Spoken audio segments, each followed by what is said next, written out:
नर पेंगुइन बिना खाए पिए 65 दिन तक जान की परवाह किए बिना अपने अंडे की रक्षा करता है और दूसरी तरफ महिला पेंगुइन मजे से समुद्र में जाकर खाना खाती है।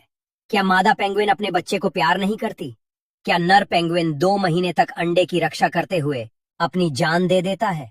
चलिए जानते हैं दुनिया के सबसे बेस्ट फादर की छोटी सी अद्भुत कहानी। यह है एम्परर पेंगुइन, दुनिया का सबसे बड़ा पेंगुइन, जो एंटार्क्टिका में -40 डिग्री सेल्सियस से -60 डिग्री सेल्सियस की भयानक ठंड में रहता है। लेकिन इसकी सबसे खास बात है इसका यूनिक पेरेंटिंग सिस्टम, जिसमें पिता ही बच्चे को सेता है। नर पेंगुइन 65 दिन तक बिना खाए इस भयानक ठंड में अंडे को गर्मी देता रहता है। लेकिन इस प्रक्रिया की शुरुआत मार्च अप्रैल में होती है। उस वक्त हजारों एम्परर पेंगुइन्स बर्फ पर एक साथ इकट्ठा होते हैं।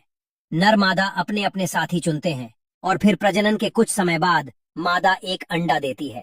ये अंडा बहुत कीमती होता है, लेकिन अगर अंडा 2 मिनट भी बर्फ पर रहा तो फ्रीज होकर अंदर का बच्चा मर जाएगा। इसलिए मादा सावधानी से अंडे को अपने पैरों पर रखती है और फिर नर के पैरों पर ट्रांसफर करती है। एक बार ट्रांसफर हो जाए तो मादा तुरंत समुद्र की तरफ निकल जाती है, जो 50 से 120 किलोमीटर दूर है।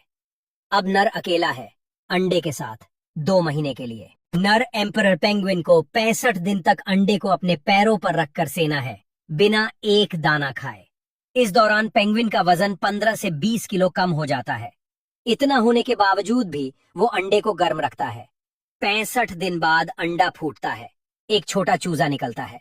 पिता अपने थ्रोट में क्रॉप मिल्क प्रोड्यूस करता है, प्रोटीन और फैट से भरपूर, और चूजे को खिलाता है 2 से 3 दिन के लिए। और तब ठीक समय पर मादा वापस आती है, खूब मछलियां खाकर, स्ट्रॉन्ग और हेल्दी, और तुरंत चूजे को स्टोर्ड फिश खिलाना शुरू करती है।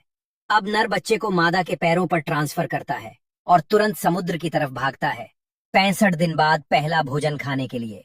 कुछ हफ्तों बाद वापस आता है और फिर दोनों मिलकर बच्चे को पालते हैं।